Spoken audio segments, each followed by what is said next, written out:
சிலர் அப்ப லைட்டினுடைய நேச்சரை பத்தி நம்ம சொல்லும்போது 4 முக்கியமான தியரி படிச்சோம். Corpuscular theory, wave theory, electro magnetic wave theory, quantum theory. So என்ன டிஸ்பியூட்னா, லைட் வந்து ஒரு எனர்ஜி ஒரு இடத்துல இருந்து இன்னொரு இடத்துக்கு போகுது. அது பார்ட்டிகிளா போறதா வேவா போறதா அப்படிங்கிறது தான் டிஸ்பியூட். வேற வேற சயின்டிஸ்ட் வேற வேற தியரி கொடுத்தாங்க. நல்லா எஸ்டாப்ளிஷ் ஆயிருக்கிறது என்னன்னா, லைட்டுங்கிறது ஒரு டிரான்ஸ்வர்ஸ் வேவ். வேவ்னு முதல்ல சொன்னாங்க, அப்புறம் டிரான்ஸ்வர்ஸ்னு கன்ஃபார்ம் பண்ணாங்க. அதுக்கப்புறமா அதுல கொஞ்சம் டிராபேக், வேக்கும் வழியா எப்படி போறதுன்னு டிராபேக் வந்தப்ப அது electro magnetic wave. So that அதுக்கு மீடியம் கூட இல்லாமே டிராவல் பண்ணும் அப்படின்னு முடிவாயிருக்கு இது so far. So light is a transverse electro magnetic wave. So இந்த லைட் வேவ் தியரியை வந்து ஹைஜன்ஸ் தான் ப்ரப்போஸ் பண்ணினாரு.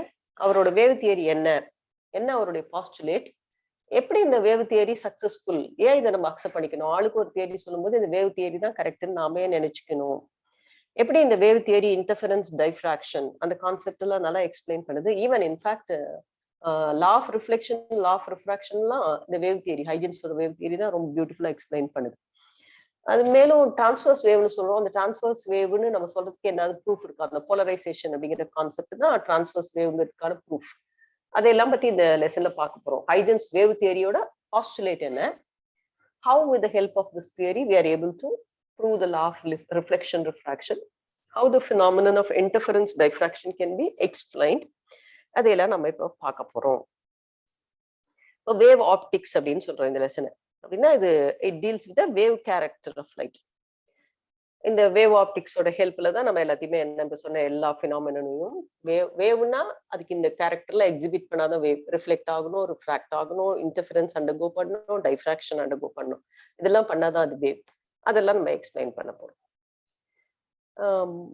ஆக்சுவலா இந்த வேவ் தியரிக்கு போறதுக்கு முன்னாடி வேவ் ஃப்ரண்ட் அப்படிங்கிற ஒரு கான்செப்டை நம்ம ஹைஜன்ஸ் இன்ட்ரடியூஸ் பண்றாரு. வேவ் ஃப்ரண்ட்னா என்னன்னு முதல்ல தெரிஞ்சுட்டு then we will move on with Huygens wave theory. இப்ப நம்ம ஒரு எக்ஸாம்பிள் ஃபார் வேவ் ப்ராபகேஷன், நமக்கு எல்லாருக்கும் நார்மலா தெரிஞ்ச எக்ஸாம்பிள் என்னன்னா, ஒரு பாண்டுல ஒரு கல்லை ஒரு தண்ணியில வந்து கல்லை போட்டா, அமைதியா இருக்கிற ஒரு குளத்துல ஒரு கல்லை போட்டா ஒரு டிஸ்டர்பன்ஸை காஸ் பண்றோம். அந்த டிஸ்டர்பன்ஸ் என்ன பண்ணும், வேவ் மாதிரி எல்லா டைரக்ஷன்லயும் ஸ்ப்ரெட் ஆகும். நான் ஒரு 4 டைரக்ஷன் சும்மா எக்ஸாம்பிள் போடுறேன், but it spreads in all the directions. ஆனா நம்மளால இந்த வேவை பார்க்க முடியாது. ஆக்சுவலா நம்ம என்ன பார்ப்போம்னா ரிப்பிள்ஸ் பார்ப்போம். ரிப்பிள்ஸ்னா இப்படி வட்டமா அப்படி வெளிப்பக்கமா போகும் குளத்துல. அந்த ரிப்பிள்னா ஆக்சுவலி என்னன்னா, இப்ப இந்த எல்லா டைரக்ஷன்லயும் இருக்கிற ஃபர்ஸ்ட் கிரஸ்ட் எல்லாத்தையும் ஜாயின் பண்ணோம்னா வர்றதுதான் ஃபர்ஸ்ட் ரிப்பிள். ஃபர்ஸ்ட் ட்ரஃப்ல இருக்கிற பாயிண்ட்ஸ் எல்லாம் ஜாயின் பண்ணினா அதுதான் அடுத்த ரிப்பிள். ஸோ இந்த ரிப்பிள்ல தான் வந்து நம்ம காமன் லாங்குவேஜ்ல ரிப்பிள்னு சொல்றோம். பிசிக்ஸ்ல அதுக்கு ஒரு டெக்னிக்கல் நேம் கொடுத்துருக்கோம், வேவ் ஃப்ரண்ட் அப்படின்னு சொல்றோம். So technically speaking, this wave front is nothing but the ripple which we see in the pond. And the wave front na enna, it is a locus. Locus na ungalku theriyum, curve. Maths la padichirpeenga locus. It's a locus. Apna adu or curve. Edhu valiya pogudu, locus of all the points which are in the same state of vibration. Apna ellarum first crust la irukra ella point is சேர்த்து ஒரு curve varanja first ripple. Same state. Crust na adukku first crust inga second crust எடுக்க கூடாது. எல்லா வேவ்லயும் இருக்கிற first கிரஸ்ட்ல இருக்க particles வழியெல்லாம் ஒரு curve வரைஞ்சா அதுக்கு பேர் தான் ரிப்பிள். அதான் வேவ் ஃப்ரண்ட். ஸோ வேவ் ஃப்ரண்ட்ங்கிறது it's a locus of all the points which are in the same state of vibration. நம்ம பாக்குறோம் ஒரு தண்ணியில கல்லு போட்டா நமக்கு கிடைக்கக்கூடிய ரிப்பிள்ஸ் இப்படிதான் இருக்கும். இப்படி இங்க அடுத்த பி டயக்ராம்ல வரைஞ்சிருக்காங்க தெரியுதா, பிங்க் கலர் லைன், அந்த வயலட் கலர் லைன்லாம் அது வந்து ஒரு கிரஸ்ட். அப்படியே அந்த கிரஸ்ட்ல இருக்கிற பாயிண்ட் எல்லாம் ஒரு லைனை வர்டிகலா போட்டா அது ஒண்ணு, ட்ரஃபல்லாம் ஒரு வயலட் லைன் அது மாதிரி தெரியுது. பக்கத்துலயே ஒரு வேவ் வரைஞ்சிருக்காங்க. அந்த வேவ்ல பாத்தீங்கன்னா தெரியும், கிறிஸ்டல்லாம் அந்த பிங்க் கலர்ல நம்ம நோட் பண்ணியிருக்கோம், ட்ரஃபல்லாம் இந்த வயலட் கலர் பர்பெண்டிகுலரா இருக்கு. இதுதான் வேவ் ஃப்ரண்ட். இது வந்து வேவோடைய ப்ராபகேஷன் டைரக்ஷன். ஸோ பார்த்தாலே தெரியுது இந்த வேவ் ஃப்ரண்ட்டும் இந்த வேவோடைய ப்ராபகேஷனை நம்ம ரேவா தான் நம்ம ரெப்ரசென்ட் பண்றோம், அது போற டைரக்ஷன் ரேவா. ஸோ வேவ் ஃப்ரண்ட்டும் அந்த வேவும் பர்பெண்டிகுலரா இருக்கு. டைரக்ஷன் ஆஃப் இப்படி ஒரு லைன் ரெப்ரசென்ட் பண்ணியிருக்கோம் இல்லையா, இப்படி ஒரு வேவ் மாதிரி வரைகிறமே, இது வந்து எனர்ஜி எந்த டைரக்ஷன்ல போகுது அப்படிங்கிறத ரெப்ரசென்ட் பண்றோம். The direction of propagation of energy, wave front, they are perpendicular to each other. Direction of the ray வந்து எப்படி ஒரு லைட் ரெப்ரசென்ட் பண்ணும்போது இப்படி லைன் வரையுமோ அப்படின்னா அதான் ரே. இந்த டைரக்ஷன் ஆஃப் த ரேவும் டைரக்ஷன் ஆஃப் ப்ராபகேஷனும் ஒண்ணுதான். அது வேவ் ஃப்ரண்ட்டுக்கு பர்பெண்டிகுலரா இருக்கு. ஸோ வேவ் ஃப்ரண்ட்னா என்ன? It is the locus of all the points which are in the same state of vibration. So இந்த வேவ் ஃப்ரண்ட்ல என்னென்னலாம் டைப் ஆஃப் வேவ் ஃப்ரண்ட் இருக்குன்னு நம்ம பார்த்தோம்னா, நம்ம லெவலுக்கு என்னெல்லாம் பார்ப்போம் அப்படின்னு பார்த்தோம்னா, ஸ்பெரிக்கல் வேவ் ஃப்ரண்ட், சரியா, cylindrical wave fronts and plane wave fronts. அப்படின்னா என்ன, எப்ப கிடைக்கும்? Suppose you have a point source of light. ஒரு லைட் வந்து ஒரே ஒரு பாயிண்ட்ல இருந்து உருவாகுதுன்னு வச்சுக்கலாம். இதுல இருந்து எல்லா டைரக்ஷன்லயும் நமக்கு வேவ்ஸ் ஸ்ப்ரெட் ஆகும். இதுல locus of all the points which are in the same state of vibration வரணும்னா ஸ்பெரிக்கல் ஷேப்ல கிடைக்கும். So a point source of light at finite distance, அந்த சோர்ஸ்ல இருந்து ஒரு கொஞ்சோண்டு தூரம் மெஷர் பண்ணக்கூடிய தூரத்துல வேவ் ஃப்ரண்ட் வரைஞ்சா நமக்கு ஸ்பெரிக்கல் வேவ் ஃப்ரண்ட் கிடைக்கும். We get spherical wavefront from a point source at a finite distance. On the other hand, இப்படி ஒரு extended source இருந்ததுன்னா, extended source நம்ம டியூப் லைட் மாதிரி வச்சுக்கலாம். அதுல இருந்தா இங்க ஒவ்வொரு பாயிண்ட்ல இருந்து லைட் கிடைக்கும். ஒரு each and every point acts as a point source. இப்ப இதுக்கு locus of all the points நம்ம வரைஞ்சோம்னா we'll be getting a cylindrical wavefront. இதோ இந்த டயக்ராம் பாத்தீங்கன்னா தெரியும். So point source ல இருந்து spherical wavefront, ஒரு line source ல இருந்து we get a cylindrical wavefront. இதே point source of light infinite distance ல இருந்ததுன்னா அங்கேருந்து வரக்கூடிய wavefront எல்லாம் plane wavefront. ஏன்னா இந்த வரக்கூடிய ரேஸ் எல்லாம் இன்ஃபினிட்டில இருந்து வர ரேஸ் எல்லாம் பேரலா வரும். ஸோ பேரலா வர ரேஸுக்கு பர்பெண்டிகுலர் போட்டோம்னா parallel lines தான் இன்ஃபினிட்டில இருந்து வரும் ரேஸ் எல்லாம். அதுக்கு பர்பெண்டிகுலர் வரைஞ்சா you get a plane wavefront. So நமக்கு 3 types of wavefront இருக்கு. அது முக்கியமான விஷயம் நாம வச்சுக்கணும். A point source at finite distance will give you a spherical wavefront. A line source at finite distance will give a cylindrical wavefront. Any source at infinite distance, point இருக்கலாம் or line source இருக்கலாம். If it is at infinite distance, ரொம்ப தூரத்துல இருந்தா it will be giving a plane wavefront. So wavefront na என்னன்னு தெரியணும். What are the 3 types of wavefront normally will be dealing தெரியணும். எப்ப நமக்கு இந்த 3 types of wavefront கிடைக்கும் அப்படிங்கிறதும் தெரியணும். இப்ப நம்ம now that we have a basic idea, wave na என்ன, wavefront na என்ன, wavefront waveவும் எப்பயுமே perpendicular-ஆ இருக்கும் அப்படிங்கிற விஷயம் ரொம்ப முக்கியமா தெரிஞ்சுக்கணும். Wavefront is the locus of all the points which are in the same state of vibration. அந்த knowledge இருக்கனால இப்ப நம்ம Huygen's principle-க்கு போலாம். Huygen's principle என்ன ஸ்டேட் பண்றதுன்னா, according to Huygen, each point on the wavefront, இப்ப நான் ஒரு wavefront எடுத்துக்கிறேன். இது ஒரு wavefront, ஒரு spherical wavefrontல ஒரு பார்ட் வச்சுக்கலாம். Each point on the wavefront behaves as a secondary source. இங்க ஒரு பாயிண்ட் சோர்ஸ் இருந்தது, அங்கேருந்து வேவ்ஸ் எல்லாம் போச்சு. நான் ஒரு wavefront வரைஞ்சிருக்கேன். இப்ப இந்த வேவ் ஃப்ரண்ட்ல இருக்கிற ஒவ்வொரு பாயிண்ட்டும் செகண்டரி சோர்ஸ் ஆக்ட் பண்ணி அதுல இருந்து எல்லா டைரக்ஷன்லயும் வேவ்ஸ் வரும். Secondary wavelets are emanating from these points and they are spreading out in all the directions with the original speed of light. Original source ல இருந்து லைட் என்ன ஸ்பீட்ல வந்ததோ அதே ஸ்பீட்ல இந்த செகண்டரி வேவ்ஸ் எல்லாமும் டிராவல் பண்ணும். So this is point number 1. Each point on a wavefront behaves as a secondary source, giving rise to the secondary waves spreading in all the directions with the speed of light. சரி போனா போகுது, அதனால எனக்கு என்ன use? The new wavefront is, the second statement says, the new wavefront, இதான் ரொம்ப முக்கியமான விஷயம். New wavefront is the forward envelope of the secondary waves. So இதுதான் Huygen's principle-ஓட யூஸ். அவர் என்னவா ஸ்டேட்மெண்ட் சொல்லிட்டு போயிடுறாரு, அதுல இருந்து நமக்கு என்ன யூஸ்ங்கிறது தான் முக்கியமானது. ஸோ ஒரு ஸ்டேட்மெண்ட் ஃபர்ஸ்ட் பாயிண்ட்ல இருக்கு, அதனால நமக்கு என்ன யூஸ்ங்கிறது செகண்ட் பாயிண்ட்ல இருக்கு. வேவ் ஃப்ரண்ட்ல இருக்கிற ஒவ்வொரு பாயிண்ட்ல இருந்து செகண்டரி வேவ்ஸ் வருது. ஓகே, இப்ப நியூ வேவ் ஃப்ரண்ட் வேணும்னு நினைச்சா இந்த செகண்டரி வேவ் ஃப்ரண்ட்ஸ் வேவ்லெட்ஸினுடைய ஃபார்வர்ட் என்வலப் வரைஞ்சா அதுதான் நியூ பொசிஷன். எனக்கு நல்லா புரியணும்னா இப்போ ஒரு வேவ் ஃப்ரண்டோட பொசிஷன் ஏபின்னு ஒரு வேவ் ஃப்ரண்ட் இருக்கு. அது இப்ப இந்த இடத்துல இருக்கு அப்படின்னா இன்னும் t செகண்ட்ஸ் கழிச்சு இந்த வேவ் ஃப்ரண்ட் எங்க போயிருக்கும்? What will be the shape and the position of the new wave front after t seconds? அப்படின்னு கண்டுபிடிக்கிறதுக்கு நம்ம ஹைஜன்ஸ் ஹெல்ப் பண்றாரு.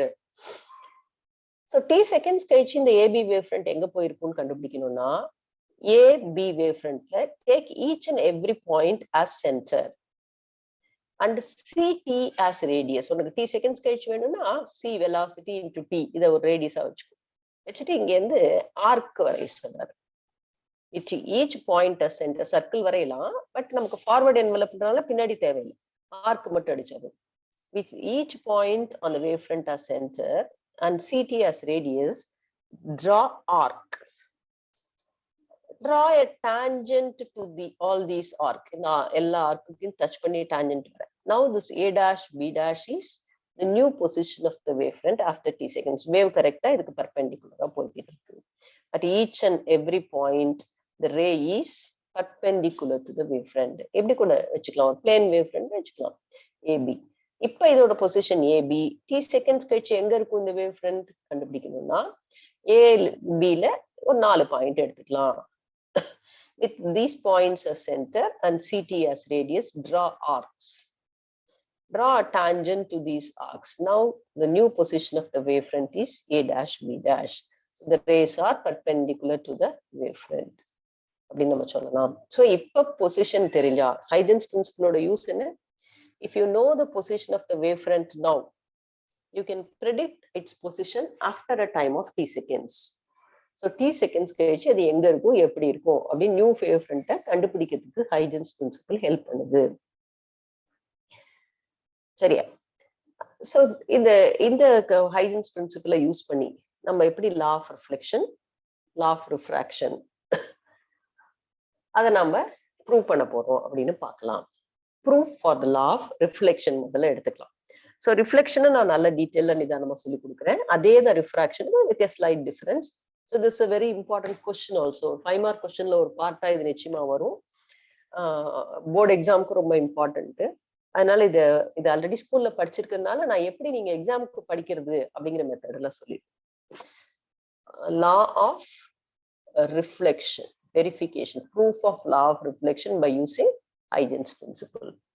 ஸோ ரிஃப்ளெக்ஷன் அப்படிங்கிறதுனால let us consider a plane reflecting surface XY. இது ஒரு ரிஃப்ளெக்டிங் சர்ஃபேஸ்னு வச்சுக்கலாம். Let us consider a beam of light incident on the surface. ஒரு beam வந்து இன்சிடென்ட் ஆகுது. பீம்னா நிறைய ரேஸ் இருக்கு. நான் ரெண்டு ஓரத்துல இருக்க ரேவ் மட்டும் வரைஞ்சிட்டேன். இந்த ரே எல், இந்த ரேவ எம்னு வச்சு. Let LM represent a beam. இங்க நடுவுல எல்லாம் ரே இருக்குன்னு அர்த்தம் இங்கெல்லாம். பட் அதெல்லாம் வரைஞ்சு அப்புறம் கொச்சன் ஆயிடும், டயக்ராம் கன்ஃபியூஷன் ஆயிடும். இது ஆல்ரெடி ஜியோமெட்ரிக்கல் கன்ஸ்ட்ரக்ஷன், அதனால எக்ஸ்ட்ரீம் ரே மட்டும் எடுத்திருக்கேன். LM represent the incident rays. நம்ம நார்மலா இன்சிடென்ட் ரே வந்து at the point of incidence, இந்த பாயிண்ட் நான் வந்து ஏன்னு வச்சுக்கிறேன். I name this point as B. இந்த ஏன்ற பாயிண்ட்ல if I draw a normal to the reflecting surface, this is N. The XY reflecting surface க்கு நார்மல். எப்பி நம்ம law of reflectionல சொல்லும்போது with reference to the normal தான் angle measure பண்ணுவோம். At B ஒரு normal வரைஞ்சிக்கிறேன். N dash வச்சுப்போம். So L and M are the incident rays. Actually ஒரு word சொல்லக்கூடாது. LA and MB are the incident rays. லைன்னா ரெண்டு point சொல்லணும்.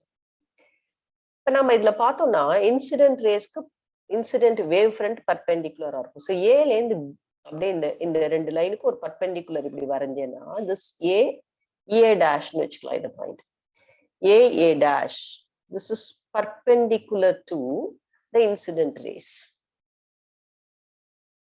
So this is incident wave front.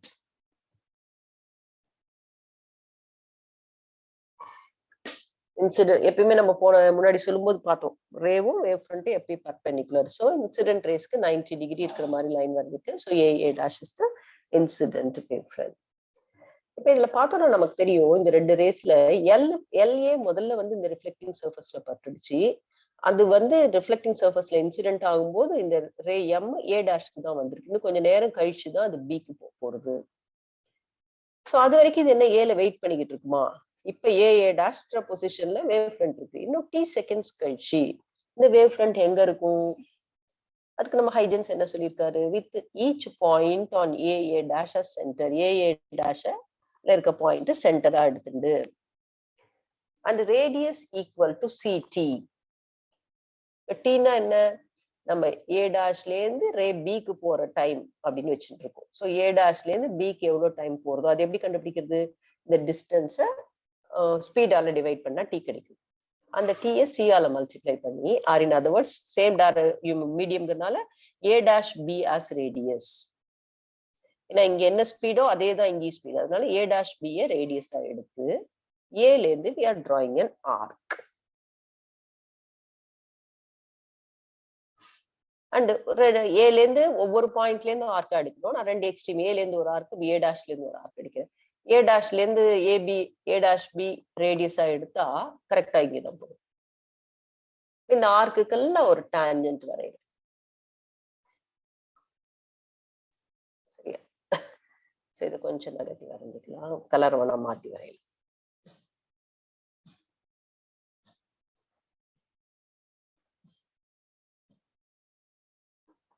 With A as center and A dash B as radius, we are drawing an arc. A லேந்து arc அடிச்சிருக்கும். A dash லேந்தும் arc அடிச்சிருக்கும். arc வேணா வேற கலர்ல சம்மந்த colour. இந்த ஆர்க்குக்கு tangent வரைஞ்சிருக்கும். இந்த tangent போய் இதை touch பண்ற இடத்த let us name that point as B dash. So now in the BB dash represents the reflected wavefront. BB dash represents the reflected wavefront. Reflected ray வேணும் அப்படின்னா என்ன பண்ணுவோம்? reflected wavefrontக்கு ஒரு perpendicular வரைவோம். ஏல இருந்து இதுக்கு ஒரு perpendicular வரைஞ்சா 90 டிகிரி இருக்கிற மாதிரி. So this AB dash represents AB dash represents the reflected ray. ரொம்ப ரொம்ப கேர்ஃபுல்லா அந்த டயக்ராம் வரையணும். இன்னும் ஒரு தடவை நான் வரைஞ்சி காட்டுறேன் எப்படி வரையணும்னு. ஹைஜன்ஸ் பிரின்சிபிள்ல ஒரு colour different colours use. This XY is the plane reflecting surface. LA and MB are the incident rays.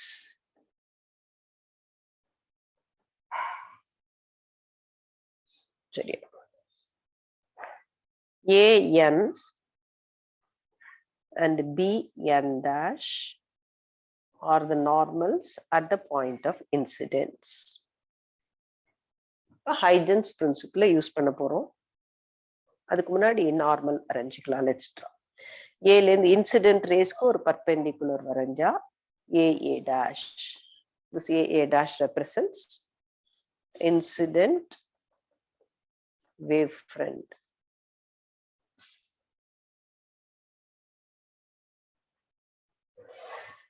AN, BN dash are the normals. LA and MB are the incident rays. எவ்வளவு மெதுவா சொல்றேன் அப்படின்னா இந்த concept is very important. ரிஃப்ராக்ஷனுக்கு இதே தான். ஒண்ணு நல்லா புரிஞ்சுக்கிட்டா இன்னொன்னு ஈஸியா பண்ணிடலாம். ஸோ LA முதல்ல ரிஃப்ளெக்டிங் சர்ஃபேஸ் ரீச் பண்ணிருக்கு. அந்த நேரத்துல MA டேஷ்க்கு தான் வந்திருக்கு. By the time ray goes from A dash to B, அதுக்குள்ள இந்த wave front A dash wave front எங்க போயிருக்கும் அப்படின்னு கண்டுபிடிக்கணும்னா for that we take the help of Huygens. With A as center and A dash B as radius. ஆக்சுவலா radius என்ன வைக்கணும்? CT தான் ரேடியஸ் வைக்கணும். இங்க டீங்கிறது A டேஷ்ல இருந்து பிக்கு போகக்கூடிய டிஸ்டன்ஸ். அந்த T எப்படி கண்டுபிடிக்கலாம்? A dash B by the velocity C. அப்ப CT as radiusனா C into A dash B by C போட்டா திரும்ப A dash B தான் வருது. அதனால with A dash B as radius, A ல இருந்து ஒரு ஆர்க் அடிக்கிறோம். திரும்ப A டேஷ்ல இருந்து ஒரு ஆர்க் அடிக்கிறோம். இந்த ஆர்க்குக்கெல்லாம் we are drawing a tangent.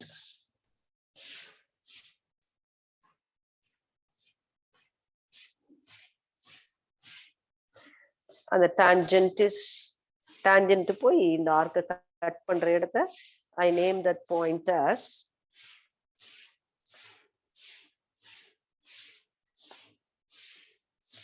some other color. I name that point as B dash. Same color is repeated. Okay, doesn't matter. So in the A லேந்து அந்த B dash ஒரு line வரைஞ்சா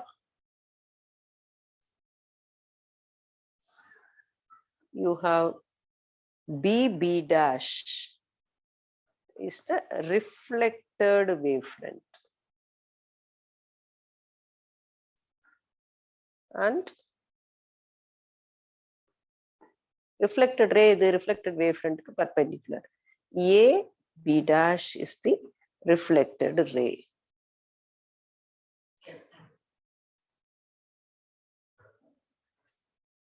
Okay. So இத வரைஞ்சிட்டோம் diagram.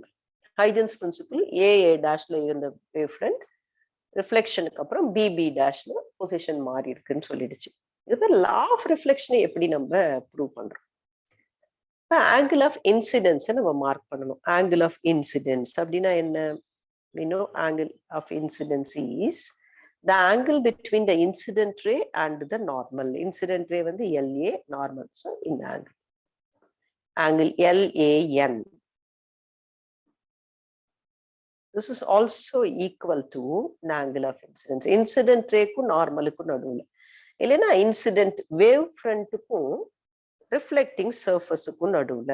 Incident wave front AA dash க்கும் reflecting surface AB க்கும் நடுவுல அப்படினு சொல்லலாம். அது எப்படி நம்ம அப்படி சொல்றோம்? என்ன எழுதலாம் இந்த angle we can write where is A dash.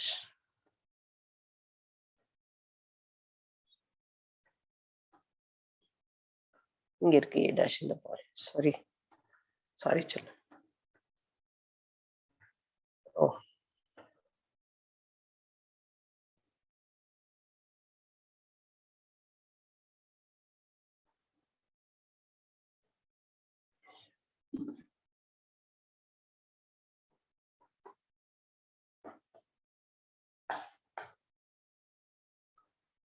So okay, A dash ku angle I is the angle between incident ray and the normal. Incident ray ku no.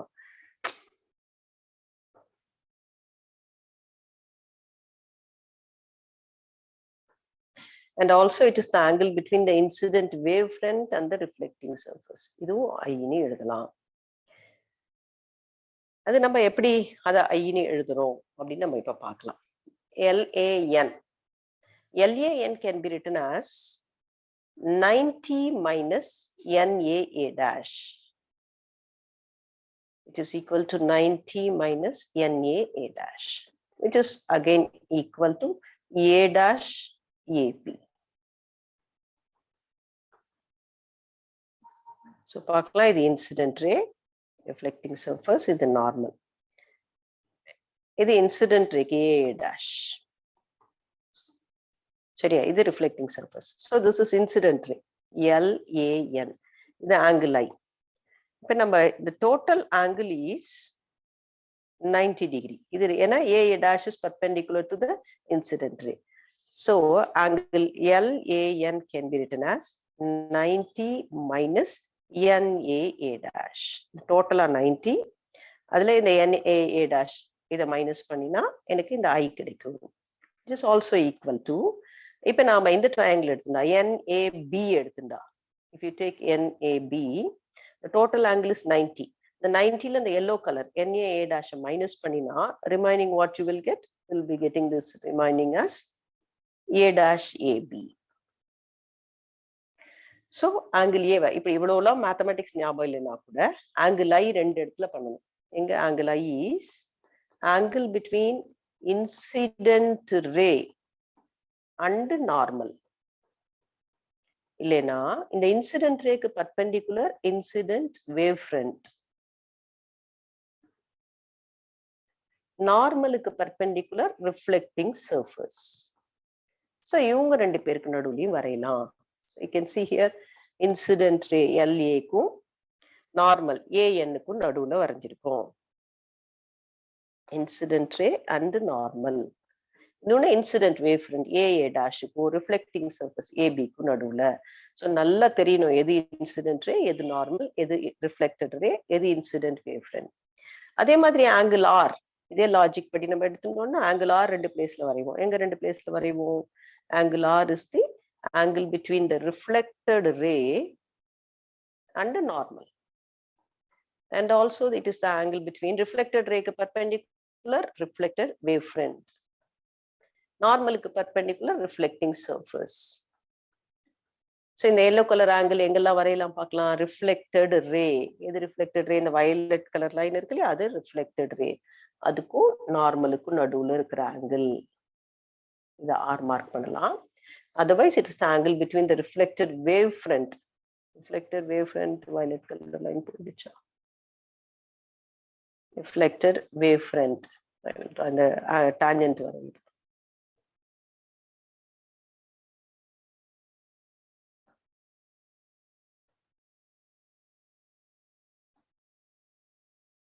reflected.